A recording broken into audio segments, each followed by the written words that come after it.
Uma boa noite a todos vocês. Estamos no nosso encontro aqui do estudo de Apocalipse, nessa terceira temporada já, e chegamos agora em Apocalipse capítulo 11.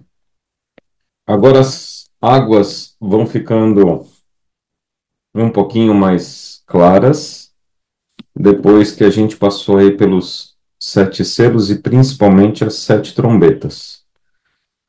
Agora nós estamos chegando no centro do livro, no centro de toda a mensagem, capítulos 11, 12, 13, 14 até o 15, porque aí depois começa o juízo de Deus, do 16 até o fim. Então agora é um miolo, é literalmente o centro do livro, né, uma vez que ele tem 22 capítulos.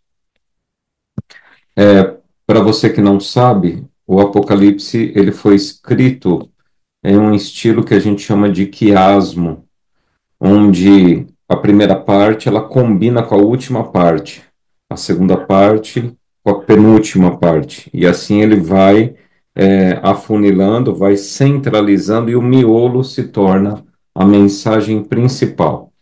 Então, se você lê o capítulo 1 e o capítulo 22, você vai enxergar elementos paralelos ali com perspectivas diferentes, porque não é o mesmo assunto, mas os elementos você vai encontrar paralelos. Se você ler o 2 e o 3, você vai encontrar no 20 e 21 elementos paralelos. E assim vai se fechando o assunto até chegarmos nesse miolo, que é o que nós estamos chegando aqui agora, capítulo 11.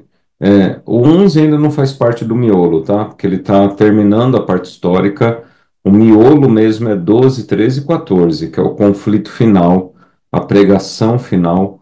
O 11, ele vai dar agora um panorama histórico para nós, do passado mais recente nosso aqui, até um futuro imediato aqui, um momento imediato nosso, o momento que nós estamos vivendo já.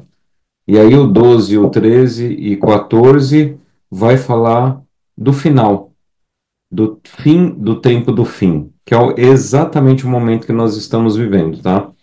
E aí o 15 e 16 vai falar das consequências para aqueles que não aceitaram a mensagem do evangelho, que o anjo sai para pregar a cada tribo, povo, língua e nação. E aí, o 17 e o 18 continua se falando do julgamento, uma vez que o 17 a gente já trabalhou ele, né? A gente acabou adiantando o assunto. E aí, o 18 continua-se o julgamento ali, as pragas e depois o juízo.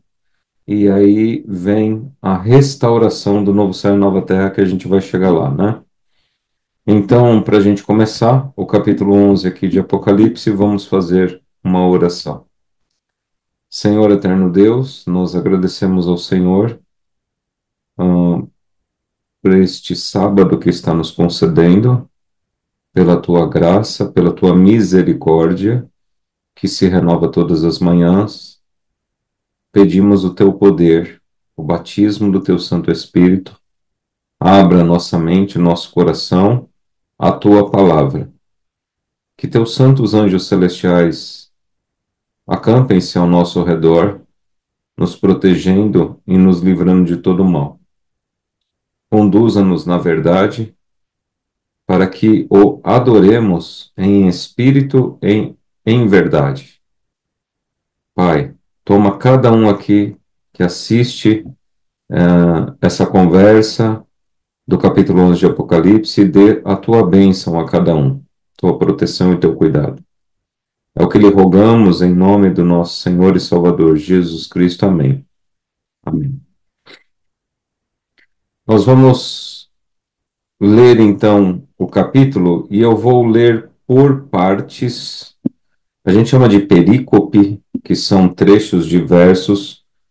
Cada perícope, ela abarca um determinado assunto, tá? Então eu vou ler as perícopes e vou comentando cada uma delas. Então, a primeira parte eu vou ler aqui logo na introdução, tá? Foi-me dado um caniço semelhante a uma vara, e também me foi dito: dispõe-te e mede o santuário de Deus, o seu altar e os que naquele adoram, mas deixa de parte o átrio exterior do santuário e não o meças, porque foi ele dado aos gentios. Estes, por 42 meses, calcarão aos pés a cidade santa. Darei as minhas duas testemunhas que profetizem por 1260 dias, vestidas de pano de saco. Então, vou ler até o 6 aqui então. São estas as duas oliveiras, aqui as testemunhas, né, que profetizam por 1260 dias, vestidas de pano de saco. São estas as duas oliveiras e os dois candeeiros que se acham em pé diante do Senhor da terra. Se alguém pretende causar-lhes dano, sai fogo da sua boca e devora os inimigos. Sim, se alguém pretende causar-lhes dano, certamente deve morrer. Elas têm autoridade para fechar o céu, para que não chova durante os dias em que profetizarem.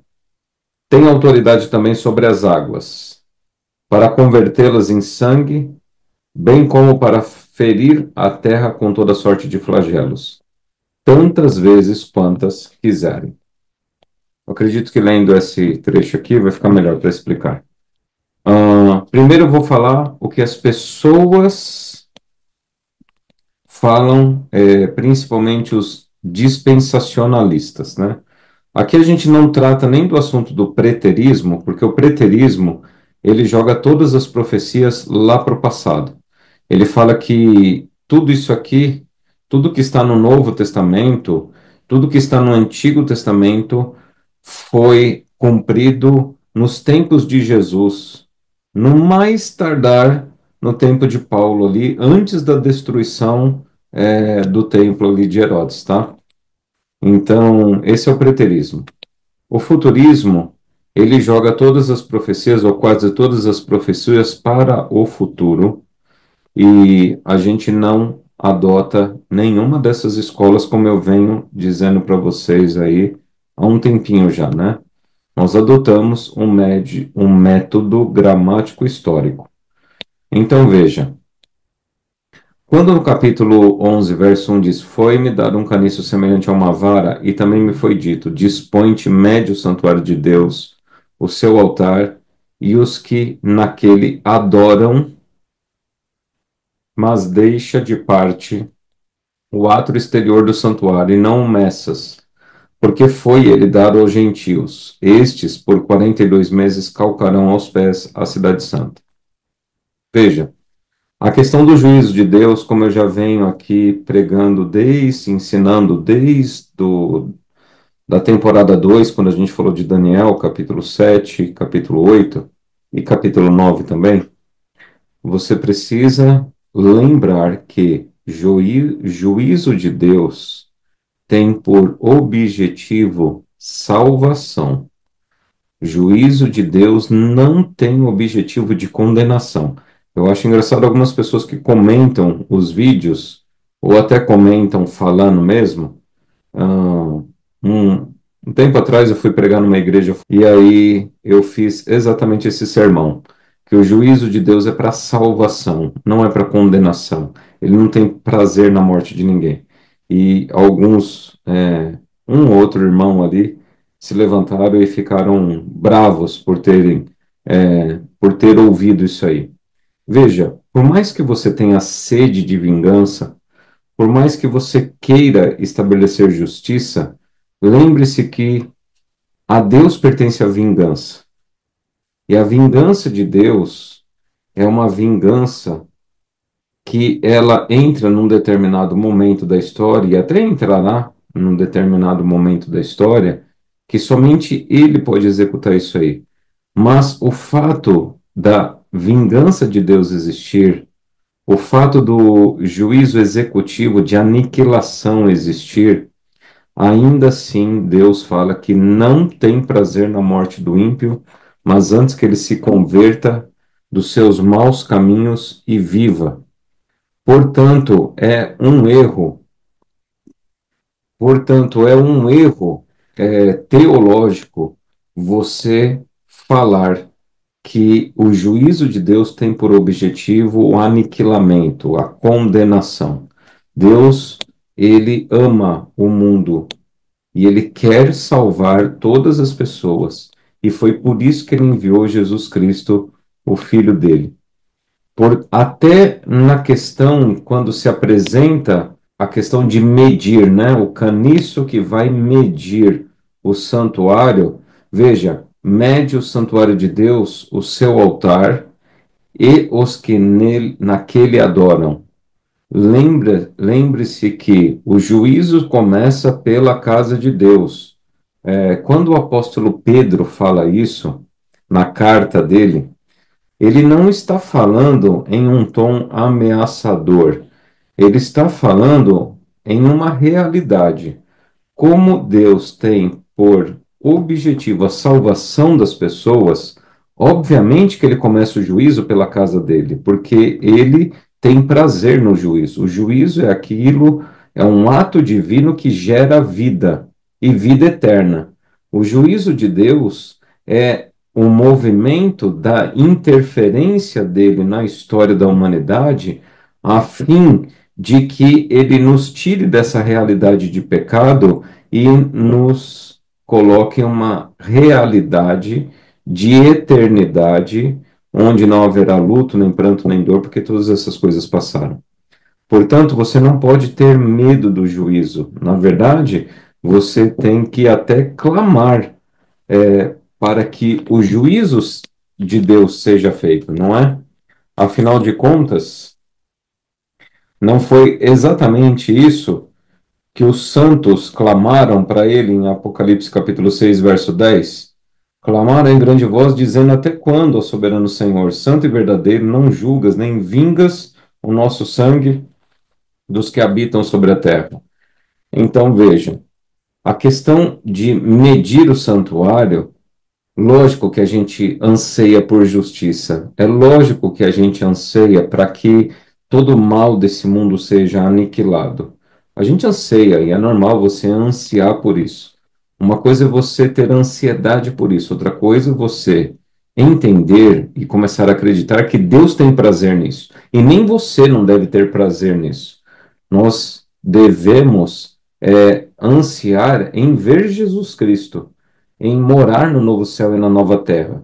E a minha expectação, a minha esperança, a minha ansiedade não é que Deus venha para aniquilar e destruir tudo, mas que Deus venha estabelecer o novo céu e a nova terra dele, para que a gente habite com ele e viva com ele, né? Então, veja que até o ato de juízo dele é no sentido, mede o santuário de Deus, o seu altar e os que naquele adoram. Então o juízo começa pela casa de Deus. Mas deixa de parte o átrio exterior do santuário, e não o Messas, porque foi ele dado aos gentios. Estes, por 42 meses, calcarão aos pés a cidade santa. Então veja, por 42 meses, né? Embaixo aqui fala 1.260 dias, né? Darei as minhas duas testemunhas que profetizem por 1.260 dias vestidas de pano de saco. Alguns advogam que Jesus Cristo volta, mas antes da volta dele, acontece o arrebatamento da igreja e a igreja não passará por tribulação. Outros falam que nós passaremos pela tribulação, não há um arrebatamento da igreja, passaremos pela tribulação e então Jesus volta. Ora, nós somos da linha daqueles que ensinamos que passaremos pela tribulação, e então, aqueles que estiverem vivos, obviamente, né?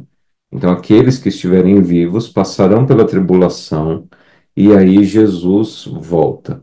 Isso aqui é aqueles que falam do arrebatamento da igreja e que aí o mundo passará por um período de tribulação para depois Jesus voltar, eles se utilizam desses 1260 anos ou 3 tempos e meio, lá de Daniel capítulo 8, capítulo 7, 25. Eles se utilizam desse período de 42 meses para falar que a igreja será arrebatada, que as pessoas ficarão aqui, o restante ficará aqui por 3 anos e meio, 42 meses, 1260 dias, ficarão aqui e então haverá meio que uma segunda chance. Eles falam de reconstrução do templo, ou alguns, né? Porque a gente não pode pensar em um monolítico, né? Que a gente chama, né? Que é uma pedra única. Não é um grupo único, né? As visões, elas divergem aí. Mas o fato é que esses 1260 dias, 42 meses, eles não se dão porque não existe. O povo de Deus vai ser selado, o povo de Deus vai sofrer perseguição, porque a gente, quando a gente chegar no capítulo 13, vai ficar cada vez mais claro. No capítulo 13, fala também desse período aqui, vai ficar mais claro para você ainda, mas entenda que esses 42 meses são 1260 anos, aos quais a Igreja Católica Apostólica Romana, ela reinou de maneira soberana na Idade Média, de 538 até 1798, tá? Então, esse é o período onde aconteceu exatamente essa questão das duas testemunhas, porque as pessoas que acreditam que a igreja será arrebatada, elas falam que essas duas testemunhas são profetas que profetizarão. De repente, você já viu até em filme, principalmente aquela série que, de filmes que é chamado Deixados para Trás, onde aparece dois profetas, né? Onde solta fogo pela boca, tal. Lógico que o filme faz um exagero ali, mas é o que eles acreditam, os dispensacionalistas. Eles acreditam que Deus enviará dois profetas para alertar as pessoas, repreender as pessoas nesse período da grande tribulação. Então, as duas testemunhas, elas são explicadas dos versos 4 ao verso 6. Quem são essas testemunhas? Então, essas testemunhas, está escrito aqui, são estas as duas oliveiras e os dois candeeiros que se acham em pé diante do Senhor da terra. Então, essa visão ela é tirada de Zacarias capítulo 4, versos 1 a 6 e versos 11 a 14. Tá? E Zacarias, ele entendeu a visão ali. E João está se utilizando do mesmo símbolo, da mesma visão que Zacarias teve lá, João está apresentando. Então, quando um judeu lia o livro do Apocalipse, quando um cristão, que os cristãos quando se convertiam no início da igreja, lembre-se que Jesus Cristo, ele era judeu, Jesus Cristo pregou dentro da Judéia, pregou para Samaria, obviamente, pregou para outras nações, Cesareia de Filipe e outros lugares, pessoas vinham de outras nações, mas o foco da pregação do ministério de Jesus foi na Judéia, tá?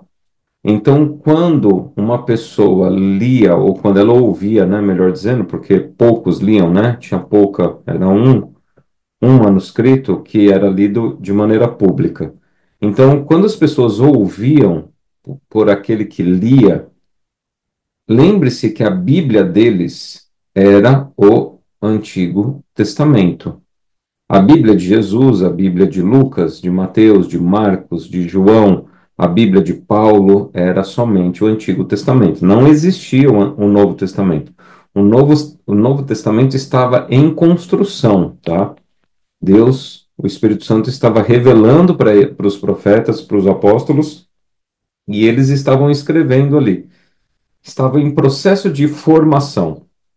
Então, quando era lido, são estas as duas oliveiras e os dois candeeiros que se acham em pé diante do Senhor, se referindo às duas testemunhas, qual era a figura que vinha à mente deles bíblica?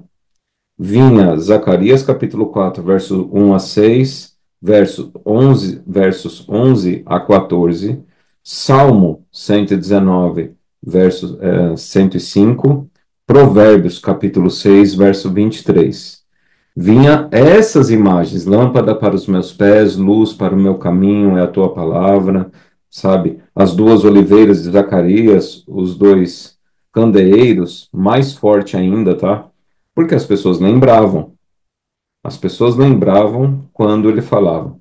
E aí, para não gerar dúvida, se alguém pretende causar-lhes dano, sai fogo da sua boca e devora os inimigos. Aí no filme aparece essa cena, né, que eu já assisti. Sim, se alguém pretende causar-lhes dano, certamente deve morrer. Elas têm autoridade para fechar o céu, para que não chova durante os dias que profetizarem. Isso aqui, gente, quando a pessoa ouve, ela lembra de 1 Reis, capítulo 17, verso 1, quando Elias, no tempo do rei Acabe, ele orou e ficou o céu cerrado, né? Fala, né? E a terra como cobre. Então, ficaram 3 anos e meio, 3 tempos e meio, tá? Que são os 1260 dias aqui. São alusões, né, de tempo, mas lá foi tempo cronológico real, porque estava acontecendo na história, nos tempos de Elias. Aqui são tempos proféticos, onde a gente aplica o princípio dia-ano, tá? Então, toda vez que na profecia aparecer um período de tempo que envolve dia, não é hora, tá? Não é minuto, é dia. Toda vez que na profecia aparece um período de tempo com relação a dias, e que essa profecia está no contexto de juízo de Deus, tempo de juízo, um dia equivale a um ano, tá? Você vai encontrar isso aí lá no Antigo Testamento também, tá? Então, 1260 dias são 1260 anos. Elas têm autoridade para fechar o céu, como eu estava explicando, para que não chova durante os dias que profetizarem. Então, alusão direto ao evento de Elias, 1 Reis, capítulo 17. Tem autoridade também sobre as águas, para convertê-las em sangue, bem como para ferir a terra com toda sorte de flagelos, tantas vezes quantas quiserem. Então, qual que é a ideia aqui? A ideia são figuras para você identificar qual foi o momento lá do Antigo Testamento que a água se transformou em sangue. Qual foi o momento do Antigo Testamento que, através da palavra, começou a cair pragas? Aqui está falando do Êxodo, obviamente, tá? Então, o verso 6, ele fala de Elias e fala de Moisés. Você lembra de alguma cena do Novo Testamento onde Moisés e Elias apareceram juntos? Lá no Monte da Transfiguração, Mateus capítulo 16. Quando Jesus convida Pedro, Tiago e João para subir no monte, e ali no monte, Jesus, ele é transfigurado por Deus e ele revela a divindade dele para Pedro, Tiago e João. Quando ele revela essa divindade dele, aquela aparência gloriosa dele, Elias e Moisés estão ali do lado dele, conversando com ele. Quando Pedro vê isso aí, ele reage impulsivamente, dizendo: Bom é estarmos aqui, Senhor. Vamos fazer uma tenda. Vamos fazer uma tenda. E aí vem uma voz do céu, e olha só que coisa poderosa e milagrosa, né? É uma das pouquíssimas vezes que Deus Pai se manifesta verbalmente para que ouçam, né? No batismo de Jesus também aconteceu. e nesse momento do Monte da Transfiguração também, e próximo ao momento da crucifixão foi outro momento, quando Jesus falou: Pai, glorifica o teu filho, porque eu tenho glorificado o Senhor aqui, e aí Deus fala ali: eu já o glorifiquei e o glorificarei ainda mais. Então, nessas três vezes, Deus Pai se manifesta, né, verbalmente. E aí, então, lá no Monte da Transfiguração aparece Moisés e Elias. E o que que representa Moisés, Elias e Jesus ali? Algumas pessoas dizem assim: ah, Moisés representa as pessoas que morreram e vão ressuscitar para ir para o céu, como aconteceu com Moisés. Outras pessoas dizem que Elias, essas mesmas pessoas dizem que Elias representa aqueles que vão ser arrebatados com vida diretamente para o céu, como Elias foi. Tá? Isso é uma possibilidade de ser verdade, tá? Porque de fato aconteceu isso com eles. Mas o foco do Monte da Transfiguração é o que o Pai fala do céu. Este é o meu filho amado, a ele ouvi. Então, o que que acontece? Tanto a lei, Moisés, quanto Elias, que são os profetas, a lei e os profetas, eles tinham por objetivo a revelação de Jesus Cristo. Jesus Cristo é o centro da lei e dos profetas. Por isso que ele está no centro lá no Monte da Transfiguração e por isso que aparece Moisés, a lei, e Elias, os profetas. Só para você entender essa questão, nós chamamos Bíblia hoje, né? Nós chamamos o livro sagrado aqui de Bíblia, tá? Só que olha só como que no tempo de Jesus era chamado a Bíblia. Lucas capítulo 24, versos 44 e 45. A seguir, Jesus lhes disse: São estas as palavras que eu vos falei, estando ainda convosco. Importava se cumprisse tudo o que de mim está escrito na lei de Moisés, nos profetas e nos salmos. Então lhes abriu o entendimento para que compreendessem as Escrituras. Então, Lucas está explicando aqui que as Escrituras, como a gente chama, era também chamado de a lei de Moisés, os profetas e salmos, tá? A lei e os profetas. Então, quem são essas duas oliveiras, esses dois candeeiros, essas duas testemunhas que durante 1260 anos elas estavam vestidas de saco e cinza, profetizando, tá? E quem fazer mal a elas morrerá é a própria Bíblia, a própria palavra de Deus.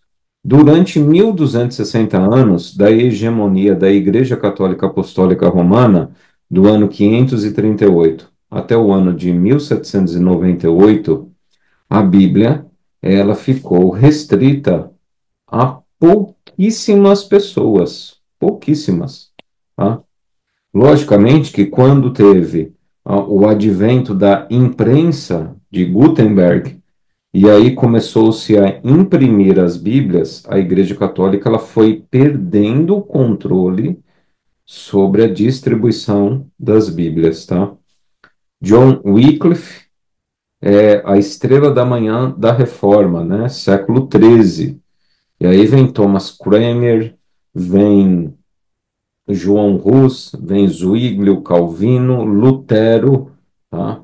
Então, todos esses reformadores, eles começaram a traduzir a Bíblia na linguagem coloquial, que a gente chama de linguagem vernácula, a língua que se usa, né, que se utiliza pelas pessoas, e aí eles passaram a traduzir a Bíblia, e a Bíblia começou a ter circulação para as pessoas, tá? Qual que era o problema?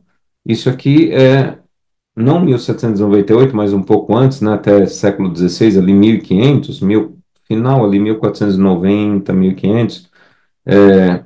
a Idade Média, a Idade das Trevas, né? Que a gente chama, as pessoas, pouquíssimas pessoas tinham alfabetização. Pouquíssimas pessoas conseguiam ler, tá? Mas por isso que, com o advento da imprensa, com os livros sendo impressos, começou a se popularizar o ensino e aí começou a se desenvolver. Então, essas duas testemunhas, que é a palavra de Deus, o antigo, a lei, para a gente ficar bem em cima da cabeça do João, tá? A cabeça do escritor, do apóstolo João, quando ele fala duas testemunhas, é a lei e os profetas. Conseguiu entender? Lei e profetas. Quando ele escreve ali, na cabeça dele é Torá e Neviim, profetas. Lei, Torá e profetas, que é a Bíblia, todo o Antigo Testamento. Porém, hoje a gente pode fazer uma aplicação com segurança que é Antigo e Novo Testamento, sem problema algum, porque a gente não está alterando o que o escritor bíblico quis dizer quando ele escreveu esse verso. Então, para ele, lá, a Bíblia era o Antigo Testamento, a lei e os profetas. Para nós, hoje, a gente pode aplicar Antigo e Novo Testamento, que abarcou esse período aqui, de 538 a 1798, tá? Quando a Igreja Católica Apostólica Romana, ela deixou a Bíblia em latim, hebraico, aramaico, grego, trancafiada nos monastérios. Nem padre tinha acesso à Bíblia, eles só faziam um missal, né? A missa ali, que já vinha escrita, então só replicava aquela cerimônia em latim de costa para as pessoas. Você imagina você ir para uma missa, para uma igreja, onde o padre está de costa para você, nem banco não tinha dentro das igrejas, as pessoas ficavam em pé, a maioria das igrejas eram assim, tá? Uma ou outra tinha banco e o padre de costa fazendo um ritual, onde era um ritual todo em latim, tá? Então era assim, antigamente. E não tão antigamente, tá? Tem pessoas muito, muito idosas aí que possivelmente já viram missas dessa maneira aqui no Brasil até. As duas testemunhas estão vestidas de pano de saco e cinza porque a Bíblia não estava popularizada, ela estava trancafiada em mosteiros, em monastérios, nas línguas originais e no latim. Pouquíssimas pessoas ah, tinham acesso a ela, tá?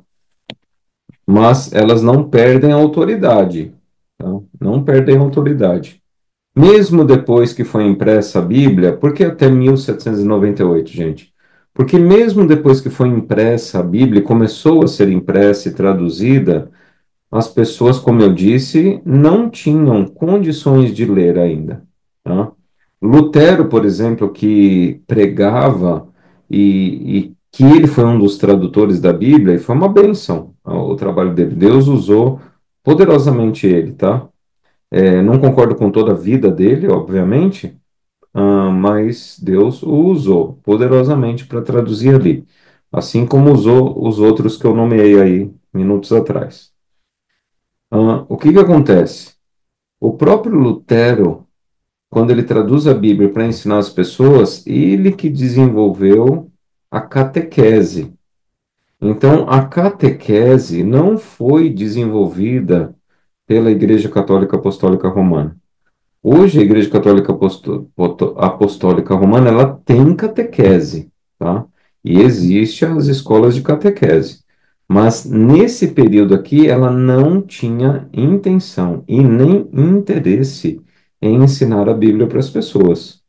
Porque conhecereis a verdade te liberta. E o objetivo da Igreja Católica Apostólica Romana nesse período era o domínio. E ainda ela almeja domínio, viu? Ela não perdeu essa ambição de domínio ainda, tá? Então, o Lutero foi o que ele elaborou a catequese. Depois a Igreja Católica, vendo isso, também faz a catequese dela, tá? Enfim, o que que eu estou querendo dizer com isso? Veja, por mais que traduziu a Bíblia, as pessoas tinham tanta dificuldade de entendê-la que foi desenvolvido a catequese. Qual que é o problema da catequese? Que é a opinião de uma pessoa sobre o texto bíblico. E você precisa entender uma coisa. Eu estou aqui explicando para você Apocalipse, capítulo 11 hoje, e outros momentos eu expliquei outros capítulos, mas é importantíssimo você ler a Bíblia e você até buscar confirmação disso que eu estou falando para você, tá? Eu estou bem seguro naquilo que eu estou ensinando, tá? Mas você tem que ter a sua segurança. Quando as pessoas me ensinaram a respeito do que eu estou compartilhando com você, de graça recebeu, de graça dai. Então, quando as pessoas me ensinaram isso, eu fui confirmar. Eu fui buscar fontes, livros, estudar a Bíblia, a palavra, e até hoje eu estudo, sempre confirmando, tá? E seja fiel à Bíblia. Não queira entortar a Bíblia para ela se encaixar no seu estilo de vida e na tua vida. A Bíblia, ela é a verdade absoluta e imutável, porque a Bíblia é reflete o caráter de Deus, é a palavra de Deus, tá? Então ela é imutável, tá bom? Então você tem que buscar conhecer aí. Vamos lá, então eu terminei esse primeiro bloco aqui, deixando claro para você, tá? A respeito das duas testemunhas que é Moisés e Elias. Lembra do Monte da Transfiguração lá, Mateus capítulo 16. João estava lá no Monte da Transfiguração, tá? Lembre-se de Zacarias capítulo 4, as duas oliveiras, os dois candeeiros, tá? A lei e os profetas. Se não falarem dessa maneira, jamais verão a alva. Isaías capítulo 8, verso 20. A lei e os profetas. Se não falarem dessa maneira, jamais verão a alva. Não terão a vida eterna, tá? Então lembre-se aí que as duas testemunhas é a própria palavra de Deus. E aí então o que que acontece? Até 1798, a Bíblia ficou amarrada ali. Com 1798 veio a Revolução Francesa, onde os monarcas começaram a cair, por um breve período, né, porque depois Napoleão Bonaparte vira imperador, mas enfim, a questão é que a Igreja Católica ela perde o domínio sobre a Europa. A Igreja Católica, gente, dominava todas as áreas, tá? As áreas da ciência, das faculdades, da cultura, da música, da literatura, de tudo. Era tudo sob a aprovação da Igreja e muito da produção era através da Igreja, tá? Quando a Igreja permitia. Então, imagina, aí com a Revolução Francesa, o aprisionamento do Papa Pio VI, em 1798, a igreja ela vai perdendo a sua força de influência desde 1200. 1200 começa uma sementinha, né? Aí em 1500 vem uma revolução tecnológica. A tecnologia ela vai para o bem e para o mal, viu? Eu estou conversando com você isso aqui, ó. Vou colocar esse vídeo gravado lá no canal do YouTube para você poder acessar. Isso é uma revolução, se assistir em qualquer momento, né? Aquilo que você deseja, escolher o que assiste. Então, isso é uma revolução que ajuda a espalhar o evangelho, mas também você pode perder muito do seu tempo nessas em porcarias, né? De vídeos, de TikTok, Instagram e outras coisas, né? Filmes, novelas, séries, tal. Então, veja, a tecnologia ela tem o lado bom da facilidade da pregação e tem um lado ruim também. Então, com o advento da imprensa, acelerou o processo do conhecimento. Sempre há uma aceleração quando se implanta uma nova tecnologia. Nós estamos vivendo nesse momento uma revolução industrial 2.0, a gente pode chamar até, né? Ou até 3.0, se você quer chamar, alguns chamam até de 4.0, né? Que teve a primeira lá no século XVIII, depois teve no século XIX, aí depois teve ali no final da década de 80, 90, com a primeira parte da tecnologia, veio a internet e agora a gente está na época da inteligência artificial. Não sei se você já se utilizou da inteligência artificial, mas aquilo que a gente levava, de repente, horas para resolver, a inteligência artificial resolve em minutos. Nossa, pastor, o mundo vai acabar, a inteligência artificial vai substituir todo mundo, tal. Não, não vai subir, não. Substituir não, só vai substituir quem é preguiçoso de estudar e pensar, porque a inteligência artificial ela não é perfeita. O chat GPT mente, se você não sabe, chat GPT é mentiroso. Ele mente. Eu fiz teste, ele mentiu, tá?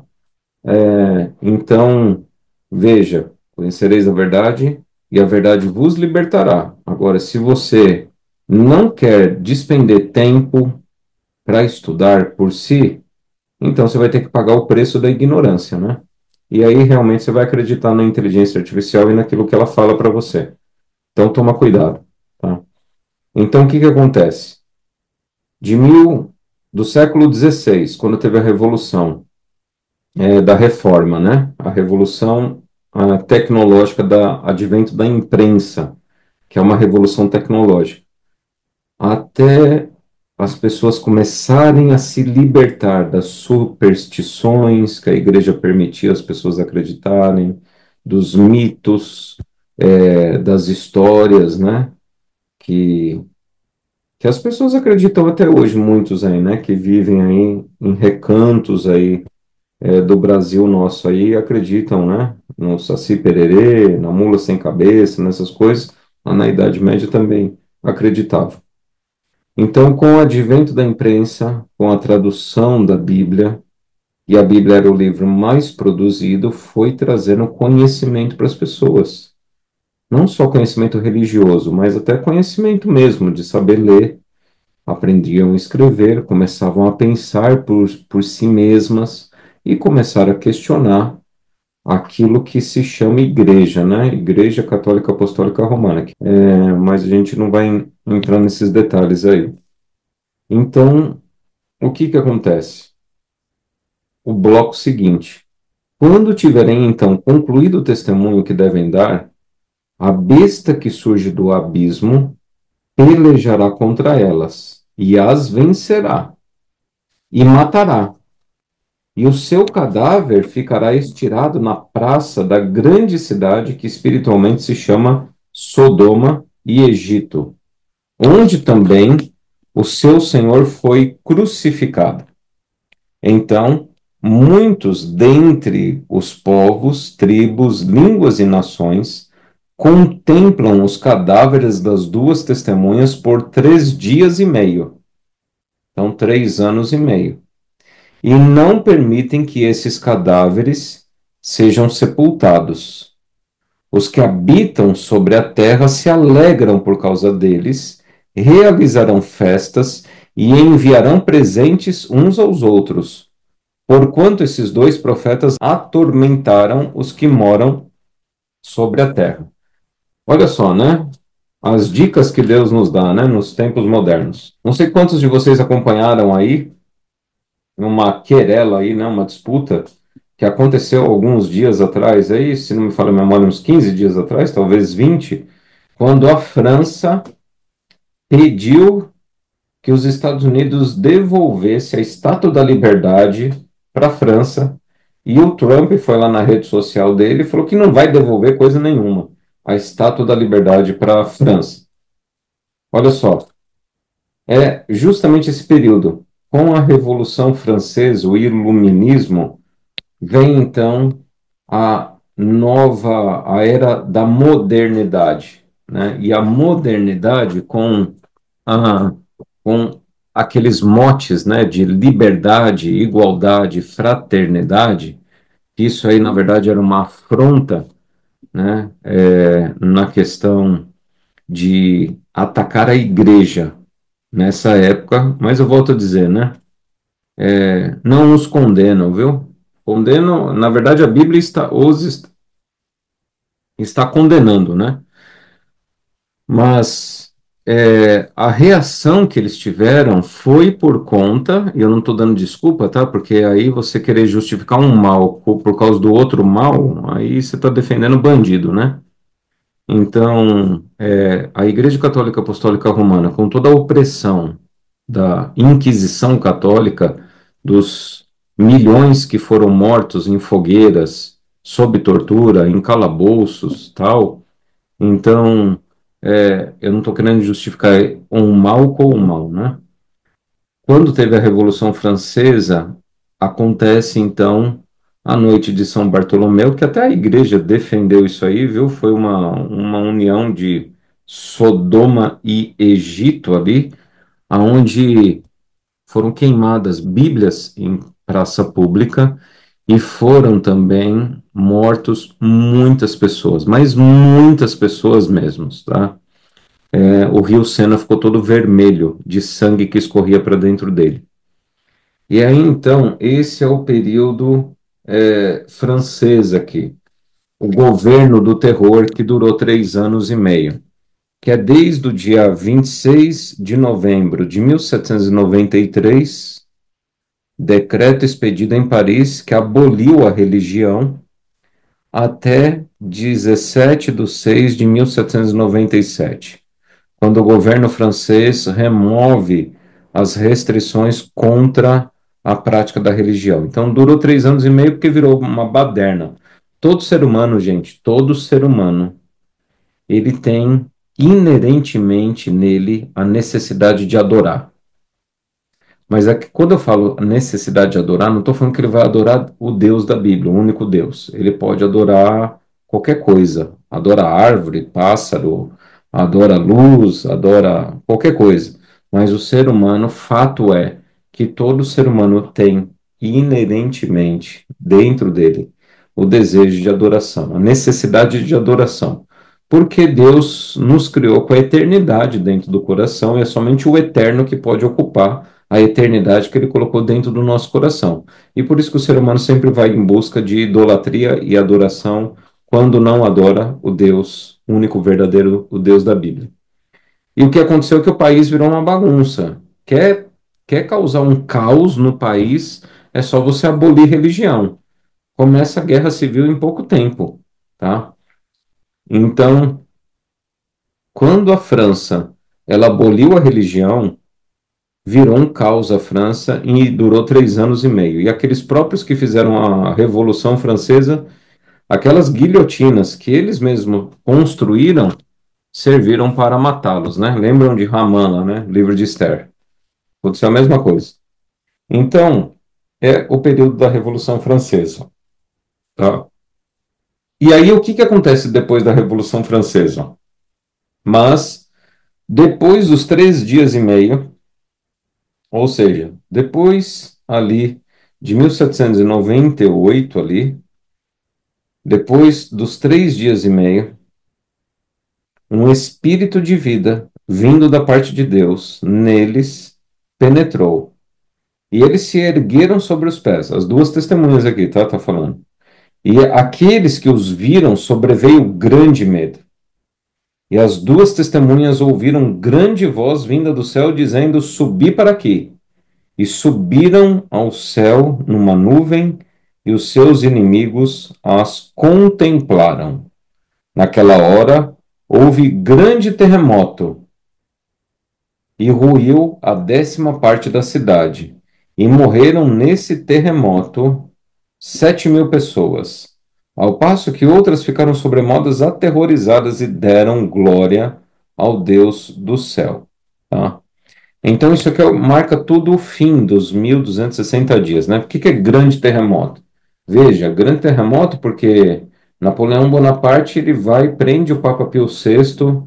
Napoleão Bonaparte causa uma revolução na Europa de domínio, enquanto, veja como que Deus age, né? A Igreja Católica tentou prender a Bíblia durante 1.260 anos e prendeu de fato. Aí veio o governo do terror francês. Depois, com a Revolução Iluminista, que começaram a falar, né, de ateísmo, atacar a Bíblia, atacar a igreja, tal, 3 anos e meio depois, foi o que durou. E aí, então, Napoleão Bonaparte, ele se joga, se lança como imperador, e aí o que que acontece? Acontece que o próprio Napoleão Bonaparte vai começar a perseguir e atacar a igreja também, principalmente o papado, tá? Prende o Papa Pio VI. Isso faz com que a Bíblia agora e a palavra de Deus e a reforma protestante, ela começa a respirar um pouco mais nesse período de turbulência. E aí culmina no quê? Culmina com o advento das sociedades bíblicas internacionais, que é ali em torno de 1806, Sociedade Bíblica Americana, tá? Depois vai ter Sociedade Bíblica do Brasil, Sociedade Bíblica da Europa, e aí as sociedades bíblicas elas começam a serem construídas com qual objetivo? Imprimir a Bíblia e esparramar a Bíblia para o mundo todo. Por isso que diz aqui que as duas testemunhas elas ressuscitam e elas sobem para o céu e agora todos admiram, porque não dá mais para atingi-las. Com a proliferação de Bíblias, e imagina a tecnologia, né? A inteligência artificial, por exemplo, para você entender uma coisa muito boa que vai acontecer esse ano. Até eu acho que eu já comentei um outro encontro nosso. Existe uma organização cristã que eu não sei de qual denominação é, ou se há alguma denominação envolvida nela. Eu imagino que não, ela é interdenominacional.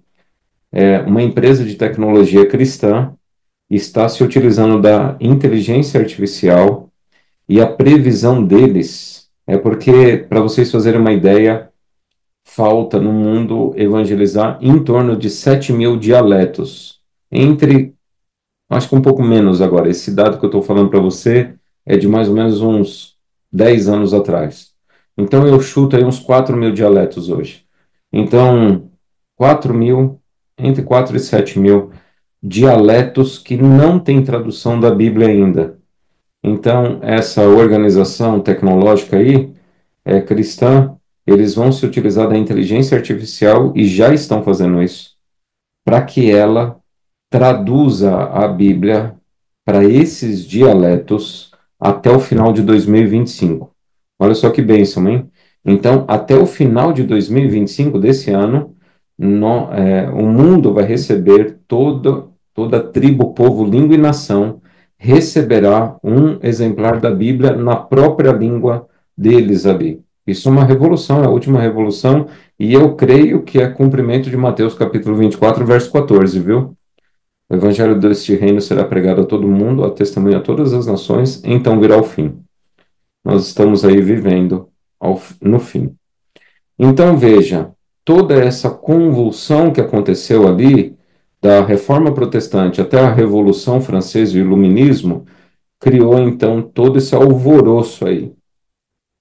E aí, o verso 14 diz: Passou o segundo ai, eis que sem demora vem o terceiro. Tá? Então, estamos finalizando a sexta trombeta e entramos na sétima. E a sétima está tocando desde quando? Desde pós-Revolução Francesa, onde acontece o avivamento da, dos Estados Unidos da América, da Europa, da América do Sul, que é desde o século XIX, meados do século XIX para cá. E o avivamento aconteceu depois que as sociedades bíblicas internacionais começaram a existir. Então, deixa eu te dar um alerta aqui. E aqui eu vou falar de maneira bem direta. Não existe avivamento sem estudo da Bíblia. Se você conhece alguma igreja, ou se você frequenta alguma igreja que fala que ela é avivada pelo poder do Espírito Santo e ela não estuda a Bíblia sistematicamente como nós estamos estudando aqui, é um falso avivamento. Todo e qualquer evento de avivamento que você estuda na Bíblia, todo e qualquer evento de avivamento na Bíblia e historicamente, diretamente a palavra de Deus, as Escrituras estavam envolvidas. Volto a dizer e afirmar sem medo e sem sombra de dúvida algum. Não existe avivamento espiritual sem estudo da Bíblia. Se a sua igreja ou do seu amigo, do seu conhecido, fala que está passando por um processo de avivamento espiritual e eles não estudam a Bíblia de maneira sistemática e de maneira séria, é falso avivamento e o que está sendo manifestado lá é outra coisa. Não é o Espírito Santo de Deus. Porque o Espírito é o que usou os profetas, o Espírito é aquele que inspirou homens a escreverem a palavra, e obviamente o Espírito se manifesta onde a palavra está diretamente envolvida. Se não estuda a palavra, não tem avivamento, é falso, tá? É um falso avivamento. E aí então, pelas sociedades bíblicas existirem, pela palavra de Deus está sendo impressa e sendo esparramada agora para o mundo, o que que acontece? O sétimo anjo tocou a trombeta e houve no céu grandes vozes dizendo: o reino do mundo se tornou de nosso Senhor e do seu Cristo, e ele reinará pelos séculos dos séculos. Lembre-se, portanto, de Daniel capítulo 2, verso 44, Daniel capítulo 7, verso 14 e verso 27, que fala que Deus suscitará um reino, levantará um reino, estabelecerá um reino, o reino da rocha, que jamais será destruído, e essa pedra ela vai crescendo e tomando conta de toda a terra. E aí, então, é a próprio Deus com sua palavra. E aí no verso 16, continua: os 24 anciãos que se encontram sentados no seu trono, diante de Deus, prostraram-se sobre o seu rosto e adoraram a Deus, dizendo: graças te damos, Senhor Deus Todo-Poderoso, que és e que eras, porque assumiste o teu poder e passaste a reinar. 1 Coríntios capítulo 15, versos 24 a 28, quando Jesus Cristo está sendo ali, vai ser, né? Jesus Cristo será entronizado quando a verdade se espalhar para o mundo todo, a testemunham a todas as nações, então virá o fim, então chegará o fim, que é justamente o verso 18, onde diz: na verdade, as nações se enfureceram. Chegou, porém, a tua ira. Então, quando é que vai chegar a ira? Isso aqui, gente, verso 18 e 19, agora é uma introdução. Na verdade, desde o verso 15 aqui que eu estou explicando para você, do 15 ao 19 do capítulo 11, é uma introdução agora para a parte final do livro de Apocalipse. Então, qual que é a ênfase aqui? A ênfase é que Deus venceu o grande conflito. A ênfase aqui é que o reino dele é eterno e ele vai tomar domínio sobre toda a terra. A ênfase aqui agora é que chegou o momento das nações agora se enfurecerem. Você acha que está enfurecido as nações aí ou não? De 3 anos para cá. Como é que está o mundo aí, né? Percebe como que as nações estão enfurecidas umas contra as outras? Na verdade, as nações se enfureceram. Chegou, porém, a tua ira. As 7 pragas vai cair. Está lá no capítulo 15 em diante. E o tempo determinado para serem julgados os mortos, para se dar o galardão aos teus servos, os profetas, aos santos e aos que temem o teu nome, tanto aos pequenos como aos grandes, e para destruírem os que destroem a terra. Então, todo esse processo, gente, de enfurecimento das nações, da entronização de Jesus, definitivamente, do reino real dele, tá? Porque ele está hoje no reino sacerdotal, ele está intercedendo por mim e por você. Ele está julgando também, mas ele vai ser entronizado como Rei dos Reis. Mas ele já não é, ele já é. Mas a função dele atual, ele veio, se encarnou, ressuscitou, subiu ao céu e é o nosso intercessor, é o nosso sumo sacerdote no santuário celestial. Hebreus capítulo 8, Hebreus capítulo 4, ele é o nosso sumo sacerdote. Então, ele tem uma atribuição de intercessor para salvação. E vai chegar um momento que ele vai sair do santuário, então o santuário não tem mais intercessão, ele vem então agora para destruir, aniquilar aqueles que destroem a terra. Ele vem aqui para dar o galardão, para se dar o galardão aos teus servos, os profetas, aos santos e aos que temem o seu nome, tanto pequenos como os grandes. E tudo isso acontece aonde? No santuário de Deus que está no céu. Abriu-se então o santuário de Deus que se acha no céu e foi vista a arca da aliança no seu santuário. Hoje as pessoas desprezam a lei de Deus. Hoje as pessoas falam que não precisam guardar a lei de Deus. As pessoas só falam da segunda tábua, né, que a gente diz, né, didaticamente, né? Honra teu pai e tua mãe, não mate, não adultere, não minta, não roube, não cobice. As pessoas só falam disso aí. Agora, adorar a Deus, lembra-te do dia do sábado para o santificar, não tomarás o nome do Senhor teu Deus em vão, não farás para ti imagem de escultura, não terás outros deuses diante de mim. Então, é isso aí, isso aí a gente, cada um adora do seu jeito, né?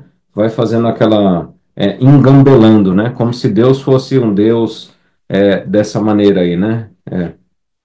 Então, veja, ele afirma categoricamente: abriu-se então o santuário de Deus que se acha no céu, e foi vista a arca da aliança no seu santuário, e sobrevieram relâmpagos, vozes, trovões, terremotos e grandes saraivadas. Como eu já expliquei, quando aparece esse conjunto de frases aqui, sobrevieram relâmpagos, vozes, trovões, terremotos e grandes saraivadas. Quando aparece todo esse conjunto de frases, dessa frase, conjunto de palavras formando essa frase, é porque ele está falando que ele vai se manifestar, como ele se manifestou lá em Êxodo 19, que é quando ele se manifesta para as pessoas no Monte Sinai, tá? Ele vai se manifestar, as pessoas vão se assustar quando ele começa a se manifestar. Mas ele começa a se manifestar de que maneira? Então, olha como se encaixa, por isso que a gente defende a linha gramático-histórico. Então, durante 1260 anos, a Bíblia ficou presa na mão de poucas pessoas nas suas línguas originais. Depois elas saem, porque vem o advento da imprensa, as Bíblias estão traduzidas, começam-se a imprimir as Bíblias e elas então tomam um fôlego. Mas ainda assim tem a Revolução Francesa, ainda assim tem o iluminismo, o ateísmo, a adoração, a razão, e aí vem todo esse período curto de tribulação, mas aí logo em seguida vem as sociedades bíblicas internacionais que começam agora a receber verba e fundos de várias pessoas, vários doadores, começam a imprimir a Bíblia começa a ser esparramada pelo mundo todo, e então agora a mensagem começa a ser proclamada para as pessoas, e aí vem o reino de Deus. O reino de Deus é chegar até vós, né? Porque o Verbo se fez carne e habitou entre nós. E qual foi a mensagem dele? O reino de Deus é chegado a vós. Então, o reino de Deus é a palavra, gente. O reino de Deus é quando a palavra é pregada na sua totalidade e na sua verdade. Não um pedacinho, não é só o que eu gosto, não é só o que eu quero, é tudo. E então agora as nações passam a se enfurecer e as religiões a verdade começa a ser perseguida. Perseguida de qual maneira? É o que a gente vai ver nas cenas do próximo capítulo, que vai ser dois poderes aí, né? A besta que emergiu do mar e a besta que emerge da terra. Persegue, as nações se enfurecem. Só que vai chegar o dia da ira dele, que vai ser sem mistura de misericórdia. Ele está julgando os mortos, ele vai dar o galardão aos servos, profetas e aos santos, os que temem o seu nome, tanto pequenos quanto grandes, e vai destruir os que destroem a terra. E tudo isso acontece a partir do santuário que se acha no céu, que é o quartel-general de Deus. E aí, então, a partir de 1844 é que isso começa a acontecer, viu? A partir de 1844, 40 anos depois das sociedades bíblicas começarem a produzir várias Bíblias e chegar à mão de muitas pessoas, é que as pessoas começam a estudar, começam a entender, e aí só resta uma coisa agora, perseguição, né? Como é que Satanás persegue?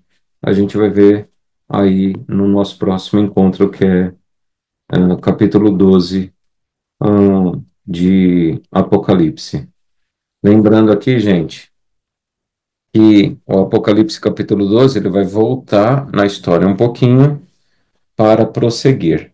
Você precisa entender uma coisa dentro da profecia bíblica, tá? Porque isso é da cultura judaica, isso é um modo como eles, isso é um modo como eles revelavam e o Espírito trabalhava dentro da cultura. Veja, é como se a gente fosse assistir um episódio futuro. Agora, capítulo 12, a gente vai estudar um episódio. Mas para a gente estudar esse novo episódio, a gente precisa relembrar um pouquinho do que aconteceu antes. Então, vamos pensar assim. Pense, e é se utilizado essa maneira até os nossos dias aí, né? Pense em um filme que lançou a versão, a continuação do filme, né? A parte 2 do filme. Só que levou um tempo para falar dessa parte 2, então ele precisa, no começo do filme, relembrar a sua audiência da parte um. A profecia bíblica ela faz a mesma coisa, tá? Ela avança em blocos, mas esse bloco quando coloca um bloco aqui, termina o bloco aqui, né? Então eu vou colocar um outro bloco aqui. Não, seguido. Ele fica um pedacinho em cima do outro, tá? Então avança até aqui e aí quando vai avançar um pouco mais, ele não vai começar onde terminou exatamente, mas ele volta um pouquinho na história e volta muitas vezes até bastante, dependendo da mensagem, para prosseguir é interposto assim, né? Tá bom? E eu espero que você tenha compreendido o capítulo 11 do Apocalipse, e eu vou dizer uma coisa a vocês. Não é a inteligência artificial que vai deixar esse mundo mais difícil. Tem gente com medo da inteligência, que vai perder milhares de empregos, que não sei o quê. Olha, não é o Drex, não é CBDCs, não é guerras e rumores de guerras, não são pestes. Você sabe o que deixa a vida difícil? A ignorância na palavra de Deus. É isso que deixa a vida difícil. Porque uma vez que você conhece a verdade te liberta. O aprisionamento que o mundo ameaça e muitas vezes até faz, esse aprisionamento, para aqueles que estão embebidos, imersos na palavra de Deus, quantas pessoas foram mortas no passado? Quantas pessoas foram perseguidas? Como eu disse na noite de São Bartolomeu, quantas pessoas foram perseguidas, mortas, torturadas? Quantas? E essas pessoas, enquanto estavam sendo queimadas, decapitadas, incendiadas, presas em calabouços frios no inverno. Essas pessoas, lógico, teve o sofrimento? Teve, mas muitas delas, muitas, aquelas principalmente que estavam em comunhão com Deus, porque eram perseguidas porque conheciam a verdade, né? A verdade nunca deixou de ser pregada, tá? Lembre-se que as duas testemunhas estavam vestidas de pano de saco, de luto, né? Mas elas estavam vestidas, elas estavam lá, tá? Elas estavam presentes, mas não impactando do jeito que se impacta hoje, né? Não precisa temer. Você tem que ter medo, não do que vai acontecer no futuro. O único medo, talvez, e eu acho que a questão não é nem medo, é uma preocupação que você deve ter, é se hoje você orou. Você orou hoje? Você leu a Bíblia hoje? Como é que está o seu relacionamento com Deus através da palavra e da oração? Ou você é aquele que pede para os outros orar, mas você mesmo não ora? Você gosta de assistir vídeos no YouTube? Você gosta de ouvir podcasts? Você gosta de ver TikTok, Instagram sobre a palavra de Deus, mas você mesmo não estuda a palavra de Deus, não lê. Eu vou dizer uma coisa a você, viu? Lá no Éden, quando Deus criou com suas próprias mãos Adão da terra, da Adamá, né? Que é a terra, Deus soprou o Espírito Santo, o Ruach HaKodesh, né? O Espírito do Senhor, o Espírito Santo nas narinas dele, e foi isso que trouxe vida para Adão. Eu vou dizer uma coisa a você, viu? Se você não tem o hábito de estudar a Bíblia e ler a palavra, como diz a Bíblia, tem aparências de que vive, mas está morto. Você só tem a aparência de que vive, mas você está morto. Se você não estuda a Bíblia todos os dias, se você não ora todos os dias, e se você não prega para as pessoas, você só tem a aparência de que está vivo, mas na verdade você está morto. Porque qualquer ser nessa terra que não tem a presença do Espírito está morto, até folha de árvore, até animais, porque Deus é a fonte da vida. Agora, nós não somos animais, nós não somos árvores, porque Deus mantém isso com o poder dele, né? Ele fala e essas coisas vieram a existir.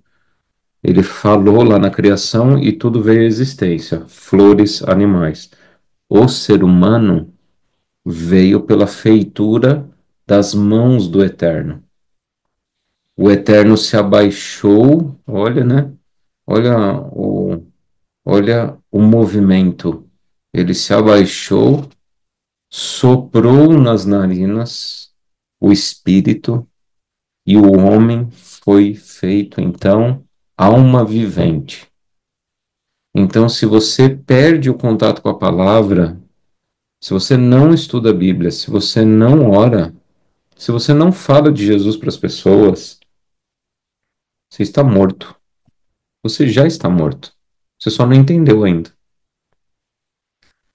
Tenho para mim certeza absoluta que a sociedade hoje é uma sociedade mentalmente doente, porque as pessoas, primeiro, estão abandonando Deus. E boas pessoas estão abandonando Deus. Porque não adianta você fazer boas obras. O que gera vida é aquele que possui vida em si mesmo. E você não tem vida em si mesmo. Sua vida é derivada, dependente dele. Ele é eterno. Então, quando você deixa de ter contato com ele, você passa a morrer. Não instantaneamente, mas você passa a morrer. E a sociedade hoje ela está doente porque ela está virando as costas para Deus, como sempre, né? E cada vez mais. Então, cuidado com a armadilha, porque eu tenho prazer aqui em compartilhar todo o conhecimento que Deus me dá, gosto e tenho prazer em compartilhar com vocês. Como eu disse, né? De graça recebeis, de graça dais. Então, só que isso aqui é nossos encontros é só um fator motivador para que você tome a iniciativa por conta própria e sob oração pelo poder do Espírito Santo de você ler a palavra todos os dias. Pastor, não sei ler. Então usa aí o YouTube, usa a tecnologia que tem, coloca em áudio lá para você ouvir, já que você não sabe ler. Então ouça. E ouça com atenção, ouça com interesse, com o coração aberto, pedindo para que Deus molde, transforme, crie um coração, porque a essência da nova aliança, veja, então eu vi, 11:19, Apocalipse, né? Então vi o santuário de Deus que se acha no céu, e ele viu o quê? A arca da aliança, e sobrevieram relâmpagos, vozes, trovões e grande saraivado, porque Deus vai se manifestar. O que que ele viu? A lei. O centro de toda a mensagem é a lei, porque a essência da nova aliança é a lei. Hebreus capítulo 8, verso 10. Porque, pois vem dias, assim diz o Senhor, porque aí vem dias, diz o Senhor, em que firmarei uma nova aliança com a casa de Israel. Na sua mente imprimirei as minhas leis, no seu coração as inscreverei. Nenhum ensinará seu próximo, porque eu mesmo vou me revelar para vocês. Então Deus ele tem ansiedade de se revelar para você. Mas a pergunta é: você está estudando? Hoje você reservou tempo? Então volto a dizer, essa sociedade ela está doente porque é uma sociedade egoísta. É uma sociedade que fica pensando só nela, só nos seus problemas, só na sua vida, só nas suas coisas, só não sei o quê. Fica olhando só para a cabeça baixa, para o umbigo. E se você continuar olhando de cabeça baixa para o seu umbigo, você vai morrer. Porque não é para ficar olhando para você, é olhar para Jesus Cristo, porque Ele é o seu Salvador. Não é você que vai se salvar. Ele é o seu Salvador. E como é que eu olho para Jesus? Como é que eu encontro Jesus? Como é que é o capítulo 1, verso 1 do livro que a gente está estudando? Revelação de Jesus Cristo. Começa assim a Bíblia, o capítulo de Apocalipse. Revelação de Jesus Cristo. Como é que eu olho para Jesus? Eu olho para Jesus lendo a palavra, orando, porque pela oração me dá poder, discernimento, e aí eu leio a Bíblia. Eu passo a ler a Bíblia mais do que notícia. Eu passo a ler a Bíblia mais do que ficar assistindo televisão. Eu passo a ler a Bíblia mais do que ficar mexendo em celular. Mas enquanto você ficar fazendo isso, você vai ficar doente. Escreve o que eu estou te falando, né? Não adianta pedir oração. Não adianta. Porque você vai pedir oração e não vai ter os seus efeitos, não tem poder. Porque o poder emana da palavra. O Verbo se fez carne e habitou entre nós, cheio de graça e de verdade e se manifestou. E o julgamento é este: que a luz veio para o mundo. Lâmpada para os meus pés é a tua palavra, luz para o meu caminho. A luz veio para o mundo, mas o mundo não quis recebê-la. O mundo preferiu as trevas. Então, quando você fica pendurado em celular, pendurado em série, pendurado em notícia, você está preferindo as trevas e você vai sofrer. Pendurado no seu passado ou pendurado no futuro, né? Porque tem gente que se pendura no futuro, ansiedade, tem gente que se pendura no passado, depressão. E aí morre. O fato é que você precisa olhar para Jesus Cristo. E olhar para Jesus Cristo é pegar esse livro, a palavra,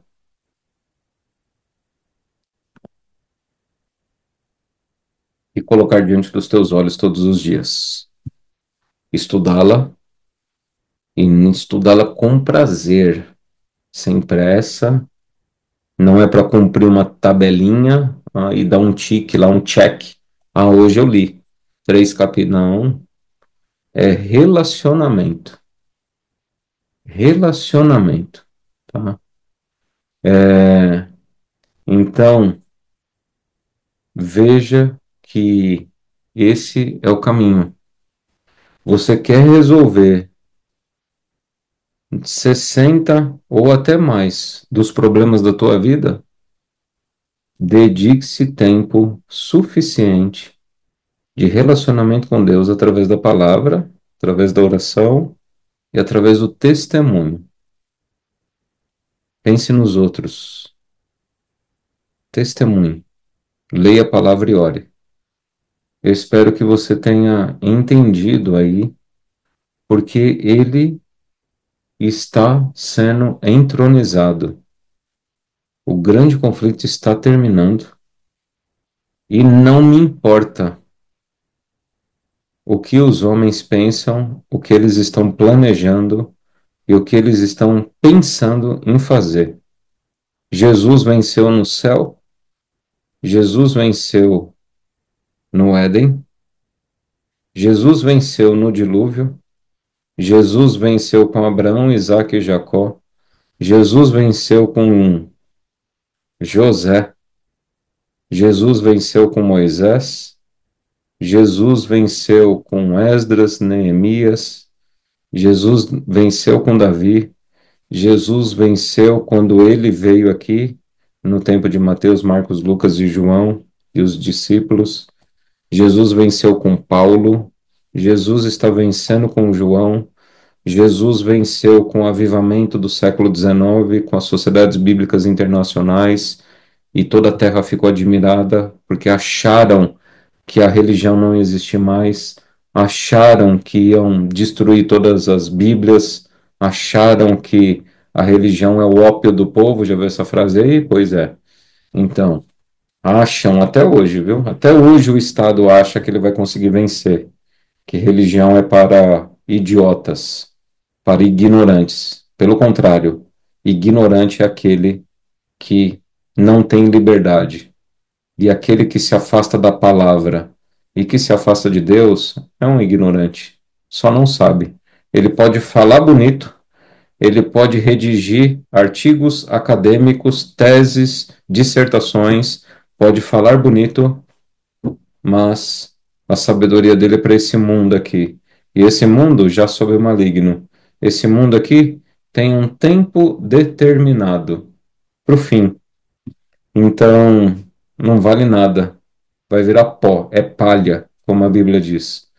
Passarão céus e terra, mas a palavra dele jamais passará. Que Deus abençoe, que Deus guarde você.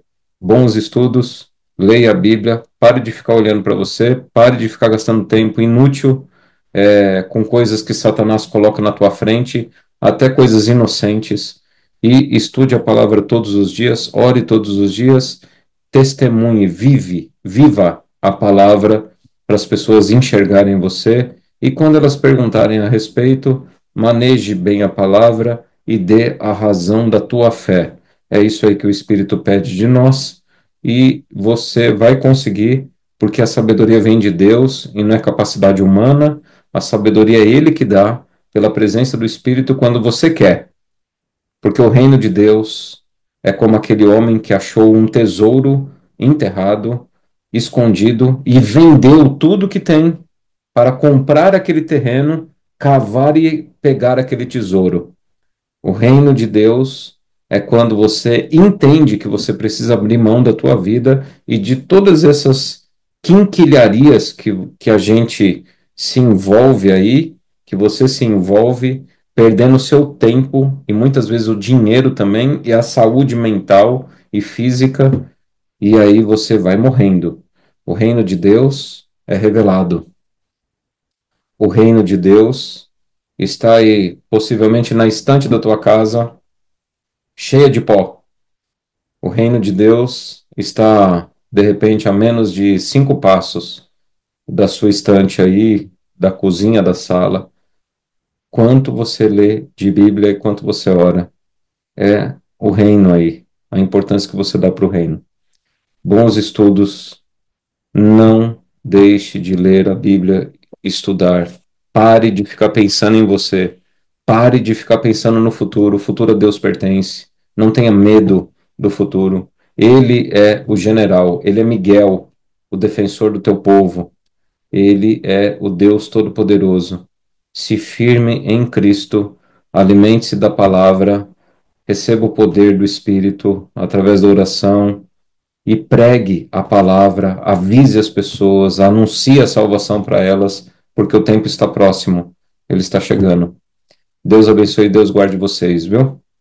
Que vocês tenham uma boa noite aí.